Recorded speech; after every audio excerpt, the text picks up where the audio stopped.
Welcome to Thursday night, Loot Shooter Weekly. And I'm Gamer.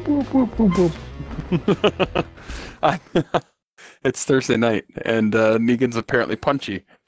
Let's do this. Let's do this thing. Let's go. This is, Loot Shooter Weekly. I'm Gamertag Burt Reynolds. With me tonight, again, as always, the one and only Negan Killjoy, the golden voice of gaming. Hello, Burt. Hey, Burt. Or hey, Burt. And I am exhausted. That's You're what exhausted. I was going to say, how are you doing tonight? You're a little exhausted, are you? I'm a little tired, yeah. No, I'm good, though. I'm excited. It is Thursday night, and I'm excited to be showing off a new build, or not new build, an update to a build. That's right. And actually an older, and I think probably, I want to say it from a views on YouTube perspective, I think it's our most popular build. Yeah. So we're going to get into that in a few minutes, and I think we're actually going to have a bigger conversation tonight, spend a little more time going over the build and talking about some different options with this one, because when I put this one together and updated it to level 72, some characters really benefited from those 7 extra skill points. And right. Because of the 7 extra skill points, and I'm going to argue because of some power creep from some particular pieces of gear that have entered the game since the developer's cut. Is it the developer's cut? It was director's cut was in the fall. What is it? Designer's cut? Designer's cut. A couple pieces of gear that have entered. There's been some power creep. We were talking about that with another game the other night, too. Yeah, we were. We were talking about that with Destiny. But there's been, this power creep, and so, they rebalanced several of the anointments, and particularly one of them that they rebalanced was the ASE 200 splash down to ASE 125 splash. And that hit this build pretty hard. So we're going to look at a couple different options that you can do with it in order to kind of mitigate some of that. And, at times for certain content, in order to get through it expediently, might have to actually incorporate that particular piece of gear that has created the power creep into the game. I like how you're being all mysterious about this, so you have to watch to find out what you're talking about. Nice. Yeah, I'm not just going to call it out. No spoiler alerts. Nice. No spoiler alerts. Before we do that, though, before we talk about all that stuff and I show you the build, let's talk about what we're going to have to drink while we do this. Yes. What did we call this? Our barstool segment? I think that's what, we renamed it last week. We started calling our barstool segment. You're putting down your controller. We're going to talk beer for a sec or whatever we're drinking and go from there. Putting it down. I think I'm up first. Yes, you are. You are. So I am going to try out a beer from Sierra Nevada. I like them a lot. This is a seasonal from them, and it came in a can, which is weird. That is weird. This is called their Summer Break Session Hazy IPA. And I found out tonight that the name Session Beer comes from when in England, theoretically, during the day, workers would come in while they were still on session, meaning working, and would, have a drink at lunch. And so they brewed beers that had a lower ABV. So the workers wouldn't get drunk during their sessions. And so it is a slightly lower alcohol content at only 4.6, which is perfect for me because, as we've discussed before, I am not a huge drinker and I am a lightweight. And we have a lot of technical things to talk about tonight, so it's going to be good that I'm having something with a little less alcohol in it. It did pour a nice hazy golden straw color. And we'll see about that mouthfeel when we get into it. It doesn't have a description on the can, so but I like Sierra Nevada, so we'll see how that goes. How about you, Negan? What are you having? Well, tonight I felt like my beer needed to give me instructions on life. So I went with what's called the Live Laugh Lager beer from Moxa Brewing. And they're out of Rockland, California, which is just northeast of Sacramento here in California. But I felt that, sometimes your beer needs to tell you how to live life. And this is, it takes me back to that commercial. I think it's Progressive or something like that talks about the, do we need to be told to live, laugh, love? And the guy throws it in the garbage can. So I'm letting my beer tell me what I'm doing tonight. So I'm going to Live, Laugh, Love Lager.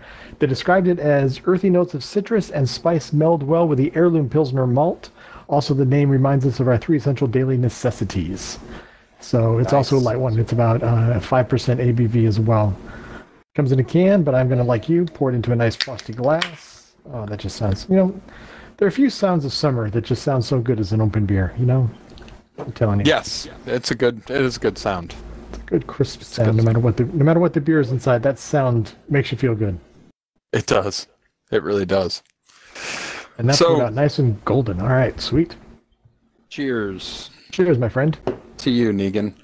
Which, on that note, I'm going to thank a couple people. I'm going to say a special thank you to you tonight, Negan, because for those of you who don't know, Negan does all of our production work. It's a lot of work. He does all our video editing, sound editing, and so I just want to say thank you, because I know it's a ton of effort taking these Twitch recordings and putting them to YouTube and editing them down and getting rid of all the ums that I say and all of the other things. So I thoroughly appreciate it. Well, thank you. I appreciate that. And thank you for your work on the builds to give us something to do. Yeah, there we go. It works out. We have a good relationship in that regard. Mm-hmm. Absolutely. And we also have a good relationship with the Angelic and Beastly Creatures Discord. Both of us are members there, and they provide a lot of the gear that we utilize in the builds that I put together. So I just, again, want to say thank you to them, because they do a fantastic job with giveaways and community, and they have weekly play sessions every night of the week. There's a different theme, and so, just a really good all-around Discord. You have to participate in those theme nights. I haven't done that yet, so I got to watch out for those again. Yeah, they're good. They're fun. With our thank yous out of the way, and with our beverages in hand, I'm picking back up my controller, and let's talk about this. So, all right, let's do this, buddy. This, if we think back to where I started with this build when I put it together, the whole theme behind it was to get to play the game as Aurelia Hammerlock. Right, so we were using all the gear that you get from her. She has 3 things in her loot pool: the Whispering Ice Grenade, the Frozen Heart Shield, and the Juliet's Dazzle. All of them were originally included in the build. The whole idea here was to spread around a whole bunch of cryo damage and freeze virtually the whole map in place. Now, you could do that with any of the characters in this game, but it makes the most sense with Amara, because Amara has the ability to generally spread damage the furthest distance by using a phase grass build and ties the bind. So that was the route we went when I put this together, and that's exactly what this build is going to do, and still does today. When I look at what the original gear was, we had a compressing beacon. We didn't have the Kibesworth. I put that one in here because that gun got a buff since last time, and I, really like it. But before, I think we had a flipper, and I still have that flipper. We have that Juliet's Dazzle, and we have a Trevinator. And then we have our Frozen Heart Shield with Action Skill Start, and our Phazerker Comm. Again, this is the same comm I run in the 1.21 gigawatt Amara. It's got 5 into Conflux, because it's hard to pass up applying all those extra elements when you're doing the ties that bind. It's very good at spreading all the elements around. And then I have a Whispering Ice Grenade with on action skill end, gain 50% bonus radiation damage, because that's the one element that we would not be spreading around through this. This spreads around the 3 base elements: shock, corrosive, and incendiary. We obviously have lots of cryo, and this is going to allow us to add radiation, so we get all 5, which gives us a 5 times 5% weapon damage buff, or 25%. Could also run this with OGT on it, on Grenade Throw. That would also work. And finally, we have an Icebreaker Victory Rush, this one with cryo damage, cryo efficiency, and area of effect damage, which is splash damage, Just that's what they call it when it's on an artifact. Nice. That's pretty good damage. Pretty good rolls on it, too. And all of these do splash damage. So that does benefit all of the weapons currently in here. If you were going to run other weapons, and we'll talk in a little bit about other weapons you could run, if you run a weapon that doesn't have splash damage, that area of effect damage doesn't benefit it at all. Right. It doesn't add splash damage to something that doesn't make splash damage. It just enhances the splash damage that's there. That's good to know. So that's the parts. Now, the weapons are consecutive hits, and those are the same you had last time as well? I thought you had different anointment last time. Had splash damage. We're going to talk. That's exactly where I was going. That's the perfect segue. It's as if I set you up to talk about it. So I'm going to go back to like Borderlands 3 character 101 in order to have this conversation. So there's 4 characters in Borderlands 3, and each one of them has a elemental focus. Mose, we did a Mose build a couple weeks ago. Mose is incendiary. Amara is shock, and with her 4th skill tree, it added some cryo. Zane is cryo. And Flak has the least things that enhance an element, but he is radiation through gamma burst.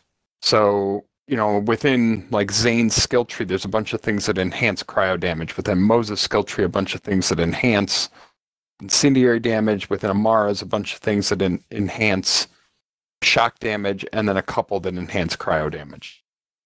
And each one of the 4 Vault Hunters has a damage type that they're aligned with. Mose is aligned with splash damage. She has a whole bunch of things in her skill tree that enhance splash damage. Zane is aligned with raw weapon damage. Bunch of things in his skill trees that enhance raw weapon damage. Secondarily, a little bit of crit. Flak's the exact opposite. Crit damage and a little bit of weapon. And Amara, by and large, this is I'm dumbing this down, it's simplistic. But simplistically, Amara is aligned with elemental damage. And she does not have a lot of things that enhance raw weapon damage. She probably has the least. So we're always going to lack that raw weapon damage with her. And I tried to do this build with N2M. You can do it with splash damage. And I'm going to show you that in a minute on a different selection of the same weapons. But she is really lacking that raw weapon damage. So you can get that one of 2 places. And the reason for that is, so the way the formula works in this game, you've got a big string of numbers that are adding and multiplying together. And the first number is your weapon damage. So you can see on this weapon here, it's 24,251 by 2. So roughly 50,000 damage. And then any weapon damage adders, things that would go into that, are additive to that number. But that's your starting number. And then it gets multiplied by the different elements that you have. And certain types of damage, like the one that comes from applying multiple elements, that 25% damage I was talking about earlier, that's going to be multiplicative. Splash damage, that's going to be multiplicative. When we look at the damage coming off this artifact, damage against frozen targets, that's multiplicative. You want more multipliers than additive. But if you don't start with a big enough number up front, you don't get to a huge number at the end. And on Mayhem 10 and 11, I mean, you need to be doing millions of damage. So when you start with 50,000 damage, it's harder to get to 1,000,000 if you don't add anything to that. Consecutive hits allows us to stack up damage. And on Amara, so towards that consecutive hits, basically what it says here is each consecutive hit increases the weapon damage by 1% per hit. Misses remove all bonuses. Misses don't actually remove anything. As long as you have tick damage going on. Elements cause tick damage. When you look at the enemies, you'll see little blue, red, green numbers over their heads. That's tick damage. All those count as hits, and they don't just stop. they keep going. They're damage over time. They're dots. So I'm spreading a ton of dot damage around, and so I get a lot of ticks. I quickly stack this thing all the way up, and it doesn't go away very easily until I stop killing everything, and everything has died. Then it'll go away. So it's a good weapon damage adder. So this is one way of running the gear with consecutive hits. I can also run the gear. I could run it with splash damage. So on action skill end, my splash damage is going to be increased by 125% for short time. Short time means 10 seconds. My action skill is basically up all the time. And so this is a totally viable option to run it this way. In fact, it might slightly edge it out on burst damage versus what I have here with the consecutive hits. Now, just go back for just a second. Explain. So you said your action skill's up all the time. How does ASE get activated then? If it's up all the time, how do they calculate that? Every time, it's like her action skill is instantaneous, and it ends and goes on cooldown right away. So anytime the action skill is on cooldown, you're after action skill, so you're ASE'd, right? There you go. That makes sense. Okay. And that 10 seconds lasts, and I've already got my action skill back. I've used it again, and it resets a new 10 seconds. So it's like constant. All right.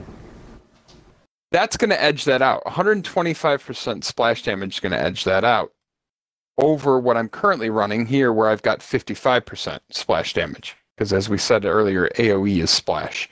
So 55% versus 125%, I'm not getting as much splash damage in this current setup. But I am getting extra weapon damage. If I were going to run splash damage, so say I wanted to trade out and do the opposite.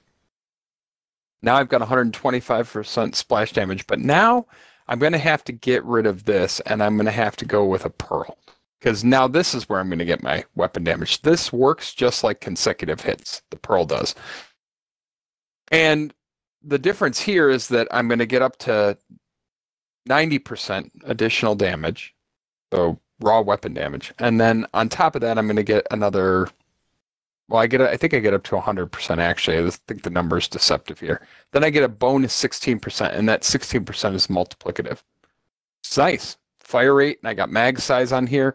So this is a totally viable way to run it. The difference here is this 125, though it'll be up almost all the time. If I get caught off guard and I don't use my action skills exactly right, I can be caught with a little bit of downtime with this. So it can be a little bit bursty. So if you're looking for a bit more burst damage, this is the way to go. If you're looking for a little bit more consistent damage, the other is the way to go. Does it also make a difference when you talk splash damage and consecutive hits? Does it also make a difference whether it's single point and crowd control? Yeah, I mean, so that would be another different way to think about it, right? So I could put on the consecutive hits and the pearl, and that's going to give me even more single point damage, right? Because now I'm going to stack up. I'm not like the splash damage is going to be more about a radius damage than it is about a single point damage. So that would theoretically work as well. And then I'm just going to get a whole bunch. I'm going to keep building that front end number up. Now, I would argue, though, at a certain point, you're going to get diminishing returns. So I would want to have some amount of splash damage in there, aside from the splash damage coming from the gun, just because I want more multipliers in the mix. And I mean, ideally, as many as possible multipliers in the mix. Now, let's talk about that broken piece of gear that's caused all the creep. So another way all right, here we go. Another way you could run this build would be almost like a hybrid between 1.21 gigawatt Amara and the old Winter Witch, which would be to throw on the action skill start Revolter. So now I'm going to add on 200% shock damage. I'm going to have the cryo damage from the gun. I'm going to have the shock, corrosive, and incendiary damage from this. I'm going to have the radiation damage from this. And I'm still going to freeze things, but I'm not going to freeze things as effectively because the thing about this guy is, I mean, anybody that's in the radius of the Nova that comes out of this thing gets instantly frozen. It just basically turns everything to ice blocks. So I'm going to lose out on that. But if I were going to do, say, a Malawan takedown, this is probably what I'd put on. Lose out a little bit on the cryo, but I'm going to pick up a ton of extra electric damage. If I'm doing a Guardian takedown, it's not even an option. I have to run this. Just because, again, that much shock damage is so beneficial in the Guardian takedown against Guardians and against the bosses that it's not like I couldn't do it. I mean, I can do it with the Frozen Heart, but I'm going to have a much easier, more effective time with this. Very situational and very strong is what you're saying. It is, but it's almost become like if you're able to proc it, you almost feel guilty not running it, you know, because it's just so good. 200% bonus shock damage, meaning not just additive shock damage, it's bonus shock damage to things that don't have shock damage already. It's a lot, man. It applies it to your grenades, it applies it to your action skill, it applies it to your gun. It's hard not to run that thing. It really is. And that's why I would argue we have a situation of power creep, which required them to nerf down some of the anointments because, man, the Revolter just kind of trivializes a lot of the content in this game. A lot of the hardest content. So there's that. You could also run next to mags, but then you're just getting more elemental damage, and you already have a lot of it. So, I mean, I could run it that way with next to mags. There are certain guns in which you almost have to run next to mags. So, for example, if you wanted to run Hellwalker, you could run it with next to mags cryo. You know, I've got a whole bunch of other guns in here, like the Yellow Cake. You can run this with next to mags cryo because it only comes in radiation by its inherent nature. One last variant of this I want to talk about before we go out and play around with this a little bit, and we look at the skill tree. So the whole point was to be, you know, Aurelia Hammerlock. But if we take this out of the mix, we can put in a... You're taking out Juliet's Dazzle. I'm taking out Juliet's Dazzle, and I'm putting in a complex root, and I'm going to trade it out here like that. And then, if I want, another option in the artifact slot would be to run a Malawan Company Man. That's going to give me fire rate, it's going to give me mag size, it's going to give me 50% bonus damage there. Here I have the AoE, I have action skill cooldown rate, and I have cryo damage.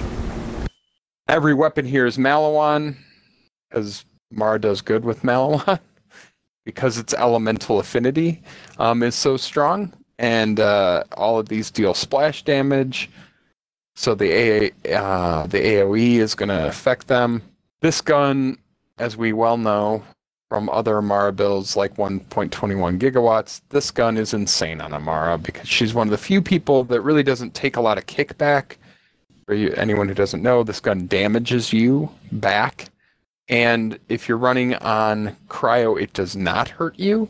The ricochets play off of one of the items in her skill tree and create what looks like a swarm of bees around every enemy's head that go pop and it kind of explode like fireworks. If you have epilepsy, this is not a good idea, but it can be a lot of fun.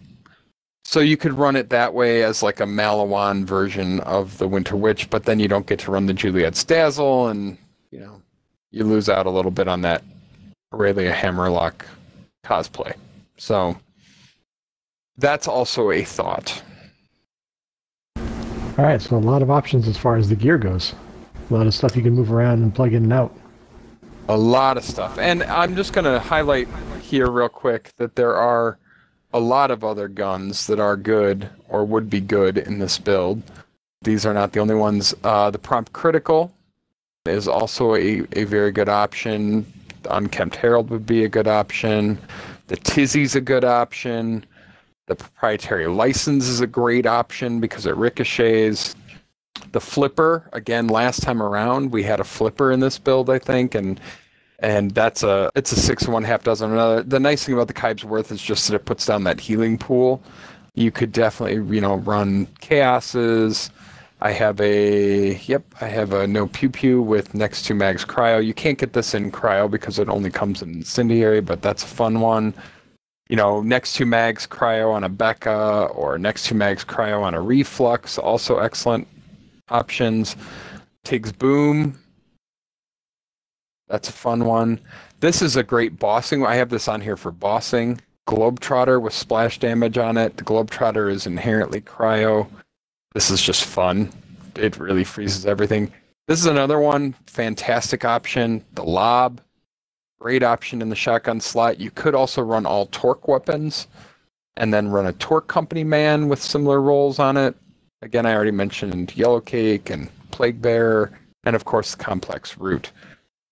All of those are great options for gear on this particular build.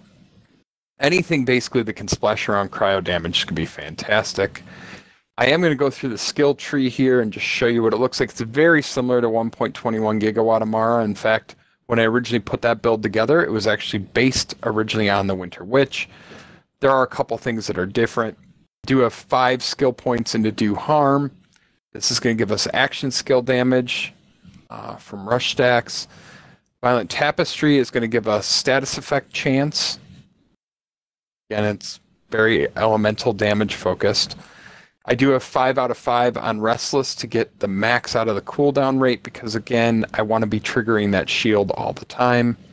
Transcend's going to give us some critical hit damage and accuracy.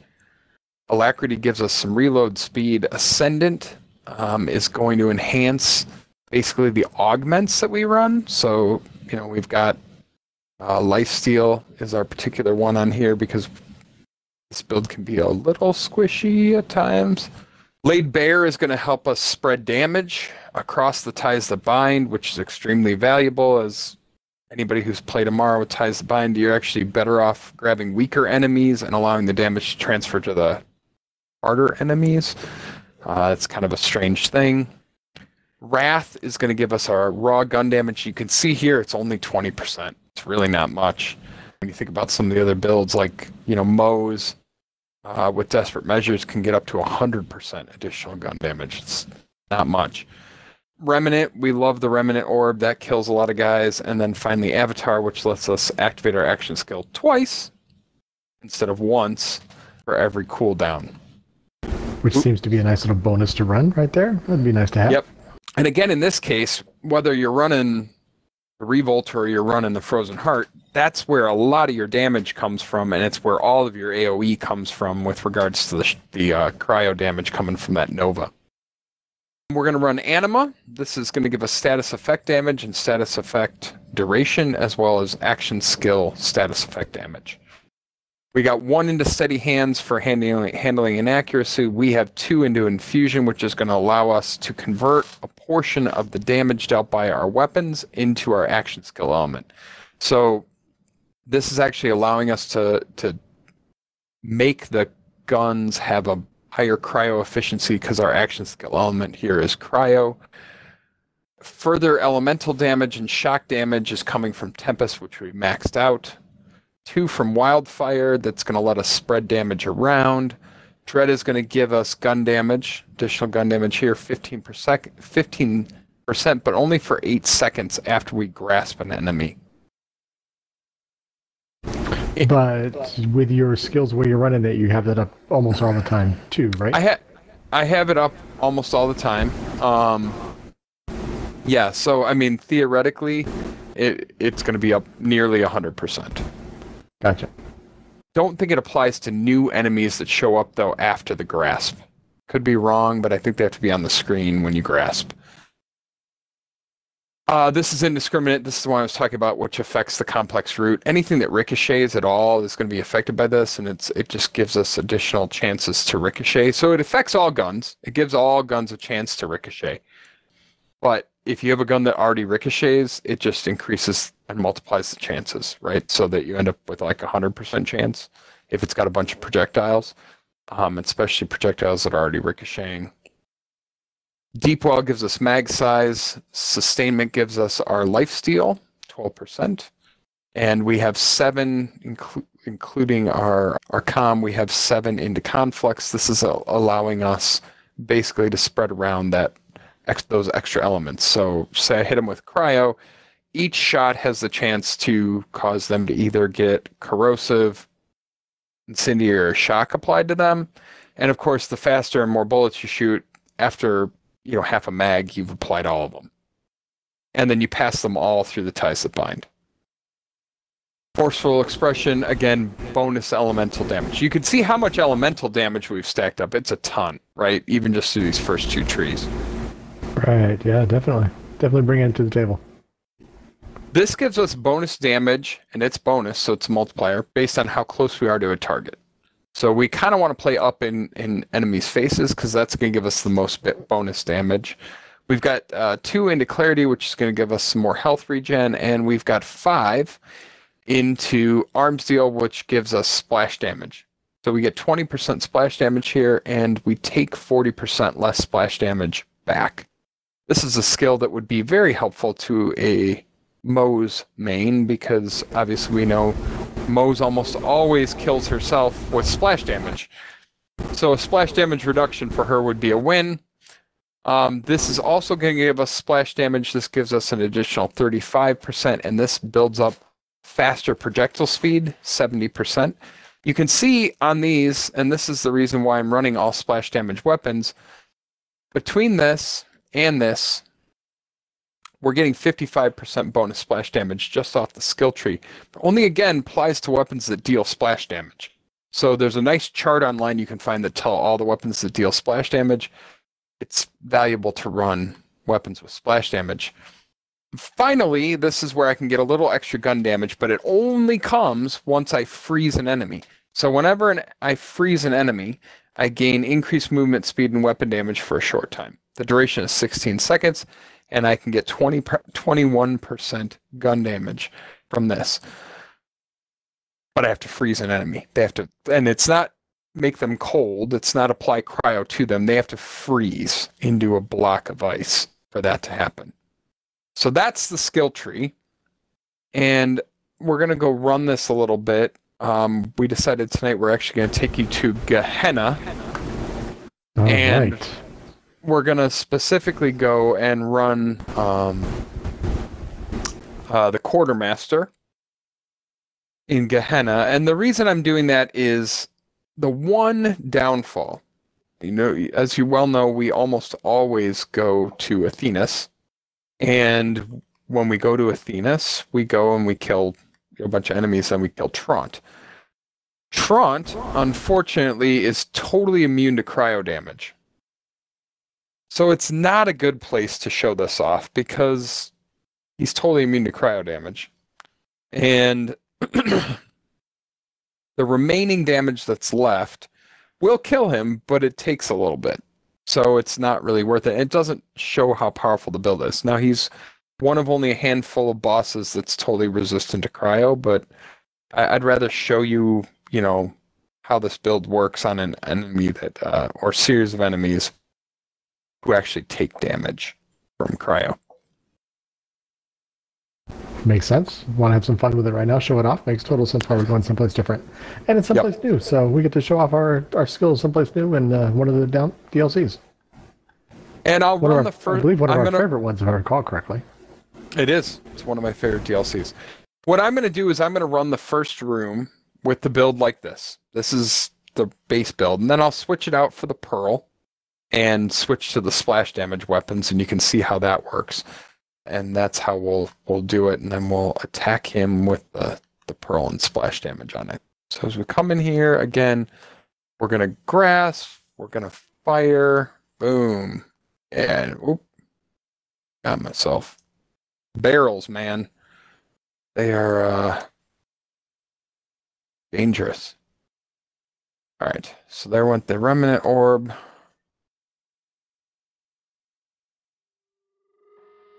The one thing you have to be careful about with the beacon is if you're near a barrel, man, the beacon's nova that it puts out, you can see that it did it right there again, and it lit me on fire.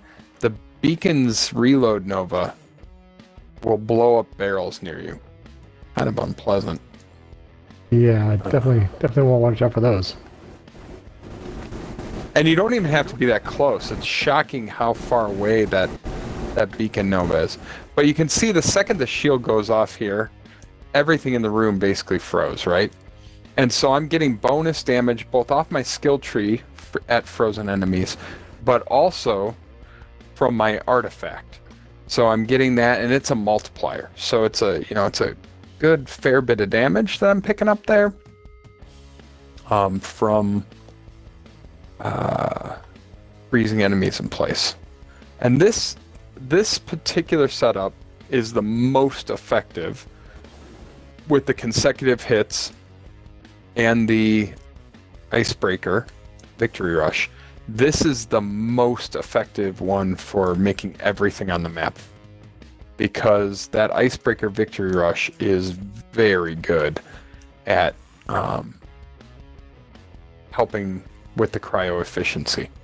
Can't get that on a Pearl. Pearl cannot have cryo efficiency. Ironically, too, the Company Man cannot either. The Company Man can have cryo damage. The Pearl cannot even have cryo damage. So the Pearl has a very limited set of particular things it can possibly have on it, and that is not one of them. Alright, so this guy took me down, and this is gonna be the one problem with cryo damage. I'm gonna have a little bit of a hard time getting myself out of fight for my... At least I froze him, so that's gonna help a little bit. Get him down to his... I think I might actually need you to pick me up, Negan. Yep. Oh, wouldn't let me do it. I am down. Oh, down as well. That's the one problem with this build. If you go down, and as I mentioned earlier, it is a little squishy. If you go down, you got nothing.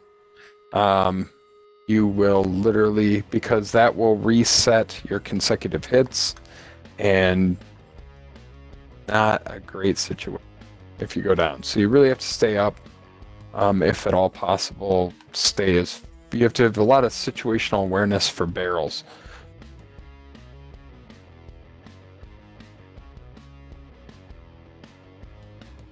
You also have to be careful of that grenade. The Whispering Ice can kill you pretty easily if you're not careful also. On it out.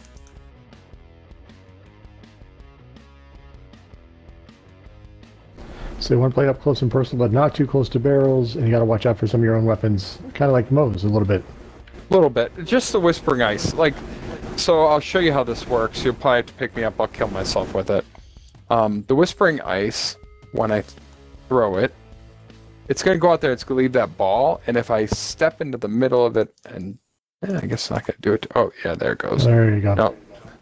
No. You can see how it'll throw out the spikes eventually at me. If you're in the wrong spot and you get hit by that, you're dead. All right, so I'm going to change up the build here, and I'm going to switch out to the other way I was talking about running this. And I'm going to put on the Pearl of Ineffable Knowledge. And again, I have exact replicas of all these guns, this time with splash damage on them. So again, this is going to be a little peakier. Similar, but a little peakier. When we're off of it, it'll be a little more noticeable. I think it's still going to be very effective.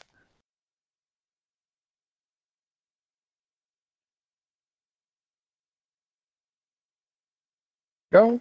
So now basically I'm getting splash damage. I'm not getting any bonus cryo damage, and I'm not going to have any bonus cryo efficiency. So now I'm really relying on the weapons to freeze things, and I'm relying on my shield.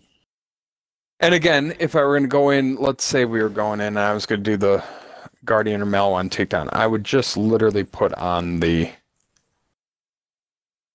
can see the Pearl ramping up there. I would literally just put on the bolter, and then I'd have all that extra bonus shock damage.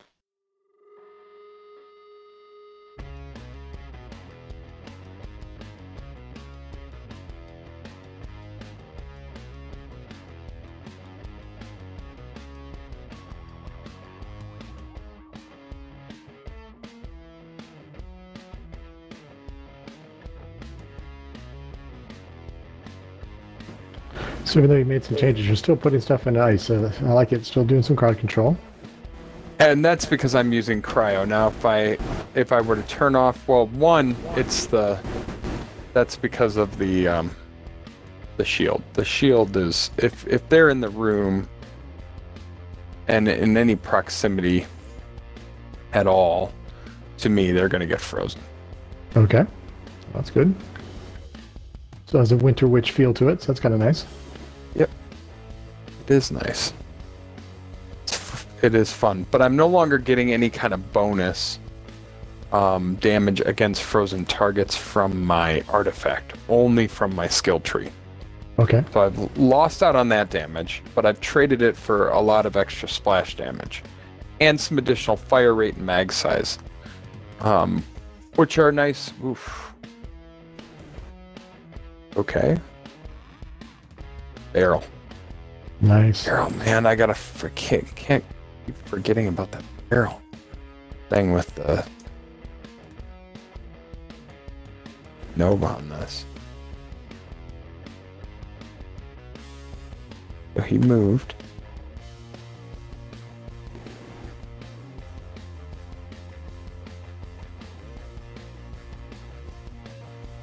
Still doing some work. I like it. Okay, so now he's gonna be down here.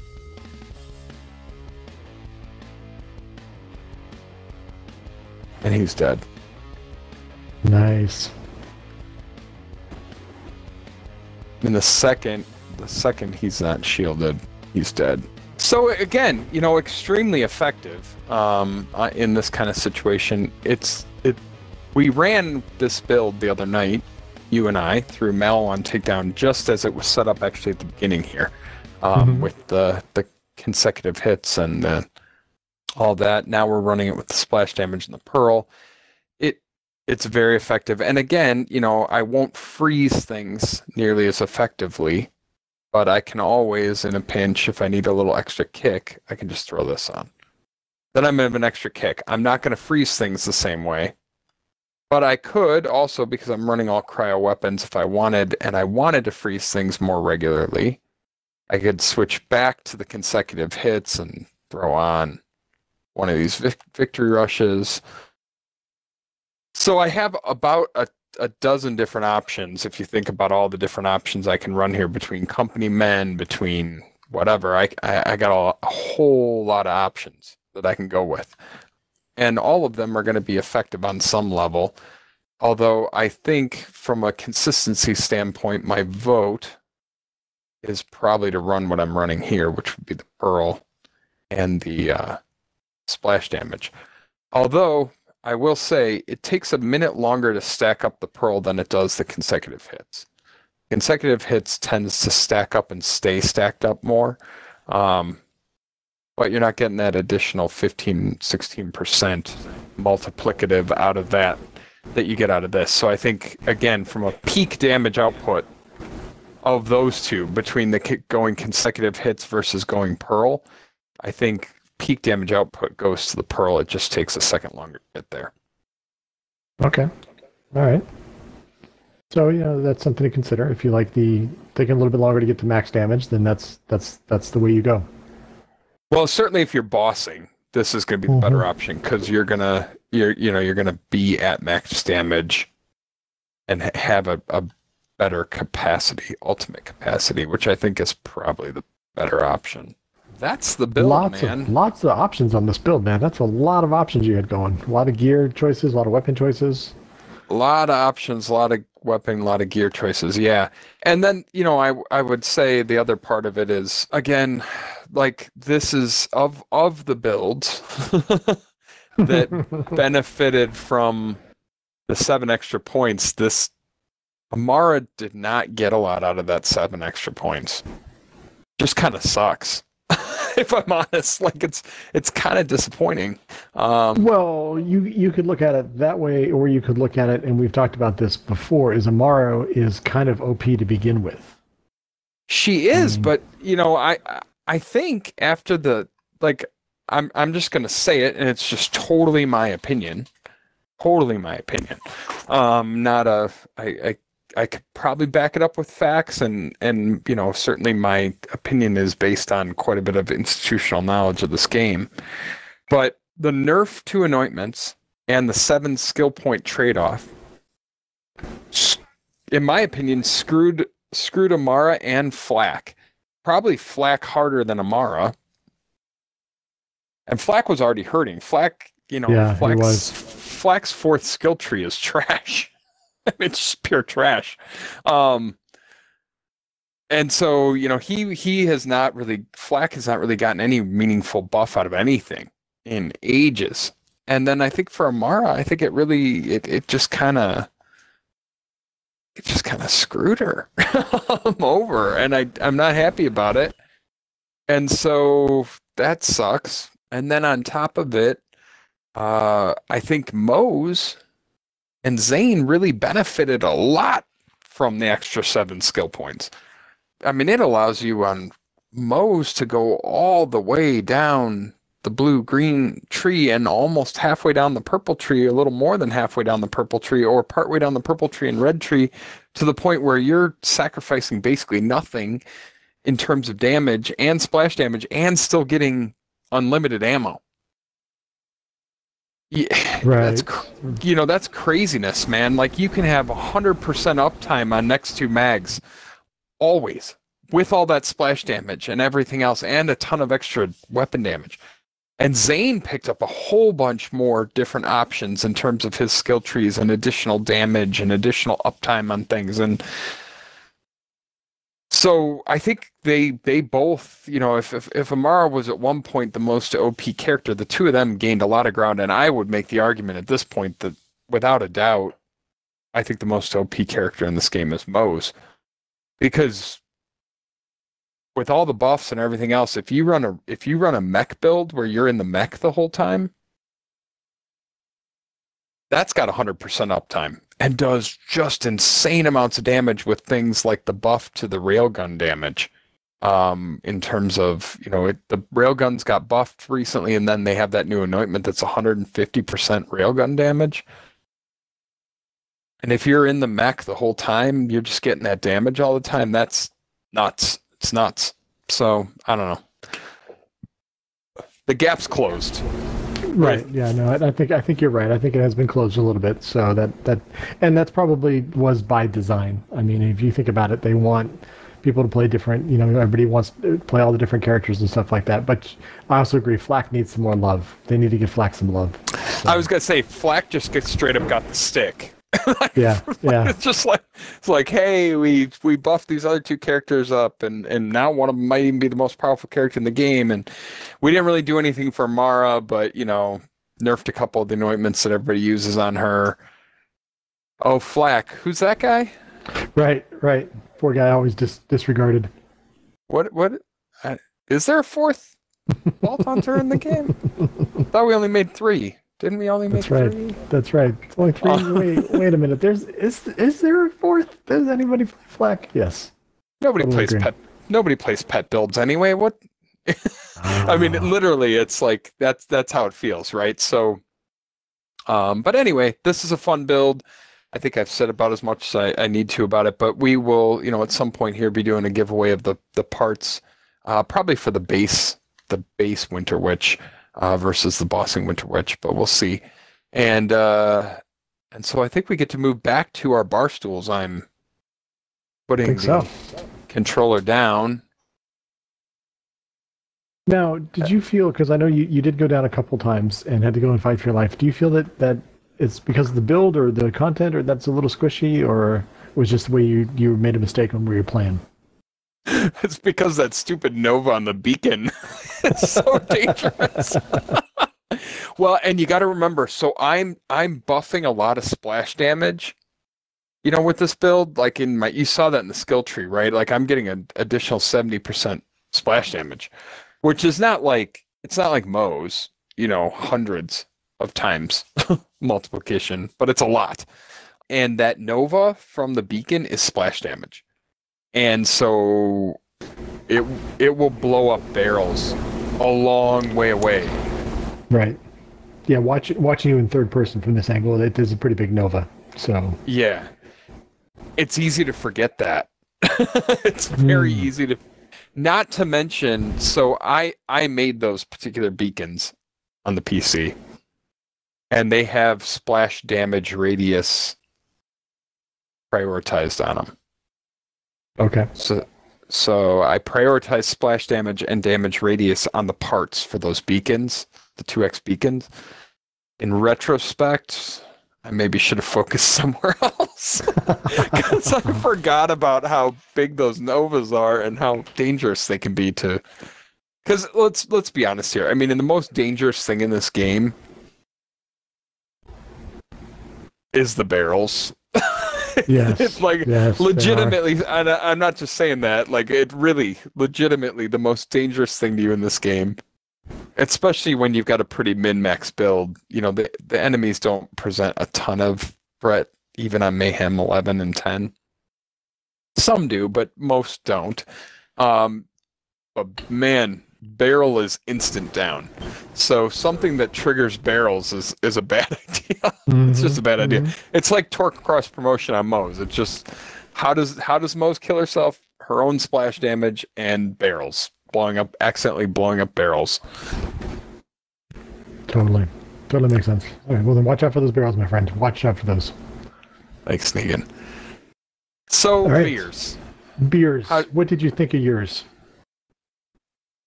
You went first. I didn't think about it. Maybe a good thing. I think it meets its mark of being a session ale. It's not bad at all. It tastes good, but it's also not at all remarkable. But it's easy, goes down easy, and I don't even feel the slightest bit buzzed, which for me is, normally by the end of our segments, and I've had 3/4 of beer, I'm like, ooh, but no, I feel good. Well, good. I'm glad to hear that. And the beer's empty? That's actually no. Feels like more. I'm there. You're still dealing with the session? I still have a quarter left, but I'm not feeling anything from it. So, nice. I see it as a positive. I don't drink to get buzzed or intoxicated. I like the beer. So it's anything that I can enjoy the taste, but I don't have to worry about the downside. I'm happy on. So yeah, it's good. I would put it, it's a good solid 6. All right, gotcha. Very good. So I think mine's probably in the same realm as yours. It's good. It's not, again, same thing, not remarkable. Probably I'd give it about a 6. It has more of a Pilsner, and it does say, as you look at it, as I look at the can now, it does say it says it's an American Pilsner, which kind of is starting to annoy me these days with a lot of places calling out lagers and then saying it's more of a Pilsner, which I know one is a variant of the other, but I'm not a big fan of the Pilsner style beers. Yeah. And this is a little leans a little towards the Pilsner, little more hoppy, a little more that the Pilsner brings to the table, but good. I'm not going to let the other one that I have go to waste. It's not like I'm going to, boycott these particular beers. I don't dislike them enough to. No. 6 is a good solid one. And again, the same thing. I think it's good for a hot day, and we're going to be in the hundreds and stuff for the next couple of days. So hopefully, another one of these would be good. But no, yeah, definitely a 6. But good enough that if it is a Pilsner, they do call it out as a Pilsner, and I do like it, that I would actually look for more of their beers and to see if they were leaning more towards lagers or whatever like that. So that's a plus. I think that's a good thing, that it's Moxa Brewing. So yeah. I would be looking for more of theirs. That's cool. That's good. So I am also not a Pilsner guy. So you and I are like-minded in that realm. All right. Well, cool. Very good. Well, nice build, my friend, as always, with a lot of, and I have to emphasize that this is probably one of the few builds you've gone through that had that many options and that many ways to move gear in and out. I know we did the Zane one, the Snow Goblin and stuff like that, version 2 and 3, but right. I think this one feels like it has like versions 4, 5, and 6 that you can mess with, and with just a couple of gear choices and some weapon choices. So that's a good thing. I think you do good on it. Well, and I think the best part about that, Negan, is it's not super gear dependent. If you have the Frozen Heart and you have a Phase Zerker Calm, then you're in a good spot to put the build together, in a whole bunch of different ways. And the other thing I didn't talk about is, you can mix and match. Like here I've got consecutive hits, but here I have an action skill and lob. That's totally viable. You can mix and match these things together. You don't have to run one or the other. This may not be quite as effective without the pearl, this lob, but it's still gonna be good. I like it because it's a flexible build. I like it because it feels fun to freeze everything. It feels fun to hit your action skill and turn around and every enemy is just a block of ice. It's fun for your compatriots that are running around with you too, when all the other things turn to ice in the game. So fun all around for everybody. Yeah, it's a good group play build for that exact reason. Absolutely, my friend. Yep. All right. Sounds good. Thanks, Negan. I appreciate it, and I'll let you sign us off as always. Thank you very much. Again, good build. Join us at Angelic and Beastly Creatures. The Discord link is in the chat for anybody that's on looking at the chat and stuff like that. And our YouTube channel, I'm going to put that in chat too, just because I feel like, chatting it up here. Yeah, that's good. Fast for our YouTube channel. All our videos do end up on YouTube. For posterity's sake. That's right. And to everybody out there, and to you, Burt, as well, we will see ya.